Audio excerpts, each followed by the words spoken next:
ഞാൻ കഴിഞ്ഞ വർഷമൊക്കെ ശുചീകരണത്തിന് പങ്കെടുത്തിട്ടുണ്ടല്ലോ. പുതിയ കാര്യമല്ലല്ലോ എനിക്ക്.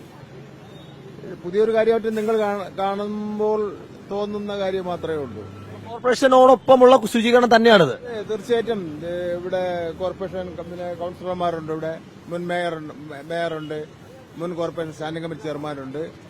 നമുക്ക് ആറ്റുകാൽ പൊങ്കാല എന്ന് പറയുമ്പോൾ സമൂഹത്തിലെ എല്ലാ പേരും ഒറ്റക്കെട്ടായി നിന്നുകൊണ്ട് കാര്യങ്ങൾ ചെയ്യേണ്ടതാണല്ലോ.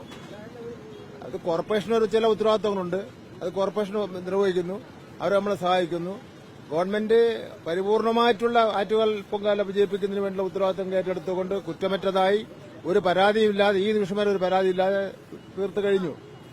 അപ്പോൾ ഇനിയുള്ള ഏറ്റവും പ്രധാനപ്പെട്ട കാര്യം നഗരം വൃത്തിയാക്കുക എന്നുള്ളതാണ്. അതിൽ ജില്ലയുടെ ചുമതലയുള്ള മന്ത്രി എന്നുള്ള നിലയിൽ അത് വന്ന് നോക്കുകയും അവരെ സഹായിക്കുകയും അവർക്ക് വേണ്ട നിർദ്ദേശങ്ങൾ കൊടുക്കേണ്ടത് എന്റെ ഉത്തരവാദിത്തത്തിൽപ്പെട്ടതാണ്. അങ്ങനെ ആ കാര്യങ്ങൾ ചെയ്യുന്നത് മാത്രമേ ഉള്ളൂ. സ്വാഭാവികമായ സന്ദർശനമാണ്. തീർച്ചയായിട്ടും അതൊരു ഉത്തരവാദിത്തം നിർവഹിക്കുന്ന നിലയിൽ മാത്രം എടുത്താൽ മതി. എന്തിനാ അതിൽ വേറെ നിങ്ങൾ കാണേണ്ട കാര്യം എന്താ? അല്ല, ഇത് ആരും രാഷ്ട്രീയമാക്കാൻ വേണ്ടി ശ്രമിക്കാതിരുന്നാൽ മതി. ഇടയ്ക്ക് രാഷ്ട്രീയ ചർച്ചകളൊക്കെ ഉണ്ടായിരുന്നു, ഈ റോഡിന്റെ പേരിലും കുടിവെള്ളത്തിന്റെ പേരിലൊക്കെ ഉണ്ടായിരുന്നു. കഴിഞ്ഞ ദിവസവും യുവമോർച്ചയുടെ പ്രതിഷേധമൊക്കെ ഉണ്ടായിരുന്നു. എല്ലാം ഒഴിവാക്കേണ്ട കാര്യങ്ങളാണ്. ഉത്സവത്തിൽ രാഷ്ട്രീയം നിറം കൊടുത്തുകൊണ്ട് അതിനെ ഏതെങ്കിലും തരത്തിൽ ഇടത്തോട്ടോ ശ്രദ്ധ തിരിച്ചു വിട്ടതുകൊണ്ടൊന്നും പ്രത്യേകിച്ച് ഗുണമൊന്നും ഉണ്ടാകാൻ വേണ്ടി പോകുന്നില്ല. ജനങ്ങൾക്കറിയാം കാര്യം. ഞാൻ കഴിഞ്ഞ 20 വർഷക്കാലമായി ആറ്റുകാൽ പൊങ്കാലയായിട്ട് ബന്ധപ്പെട്ട കാര്യങ്ങളിൽ പങ്കെടുത്തുകൊണ്ടിരിക്കുന്ന ആളാണ്. മേയറായിരുന്ന ശ്രീകുമാർ 5 വർഷക്കാലം, 5 ഒരു 3 വർഷക്കാലം ഈ കാര്യങ്ങളിൽ പങ്കെടുത്തിട്ടുള്ള ആളാണ്. ഞാൻ ട്രിവാൻഡ്രം കോർപ്പറേഷന്റെ മേയറായിരുന്നപ്പോൾ 5 വർഷക്കാലം, ഈസ്റ്റ് മണ്ഡലം MLA ആയിരുന്നു ഇപ്പോൾ 5 വർഷക്കാലം, 10 വർഷക്കാലം നിയമമണ്ഡലത്തിൽ MLA ആയിരുന്നപ്പോൾ. അപ്പോൾ ഇതിൽ ഏറ്റവും കൂടുതൽ കാലം ആറ്റുകാൽ ക്ഷേത്ര ഉത്സവത്തിൽ പങ്കെടുത്തിട്ടുള്ള വ്യക്തി ഇന്നിപ്പോ ഞാനാണ്.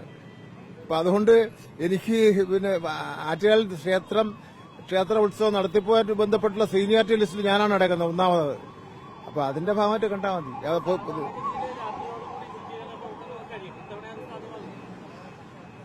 അതിനുവേണ്ടിയുള്ള പരിശ്രമമാണ് നടത്തുന്നത്. സാധാരണ കൃത്രിമ മഴ അടക്കമുള്ള പ്രവർത്തനങ്ങളൊക്കെ ഉണ്ടാവാറുണ്ട്. ഇത്തവണ അത് ഉണ്ടാവുമായിരിക്കും അല്ലേ?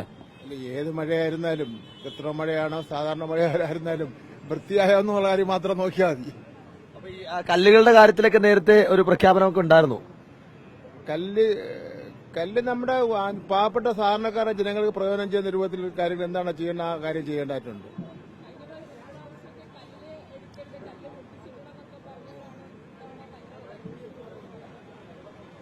കല്ലെന്ന് ആരെയും പ്രത്യേകിച്ച് ആരുടെയും വ്യക്തിപരമായി എടുക്കാൻ കഴിയുന്ന കാര്യമല്ല. ഇതൊരു ഗവൺമെന്റിന്റെ സ്വത്താണ് കല്ലെന്ന് പറയുന്നത്. പൊങ്കാലിട്ട ശേഷം ഉപേക്ഷിച്ചിട്ട് പോകുന്ന കല്ലെന്ന് പറയുന്നത് ഗവൺമെന്റിന്റെ സ്വത്താണ്, അല്ലെങ്കിൽ ലോക്കൽ ബോഡീസിന്റെ അതിനെ എടുക്കാൻ കഴിയുന്ന കാര്യമാണ്. അതെടുത്ത് ജനങ്ങൾക്ക് പ്രയോജനം ചെയ്യുന്ന കാര്യത്തിലുള്ള ഏതെങ്കിലും കാര്യം ചെയ്യുക എന്നുള്ളതാണ് ഗവൺമെന്റിന്റെ ലക്ഷ്യം എന്ന് പറഞ്ഞത്. ആ നിലയിലുള്ള നിർദ്ദേശം തന്നെയാണ് കോർപ്പറേഷൻ കൊടുത്തിട്ടുള്ളത്.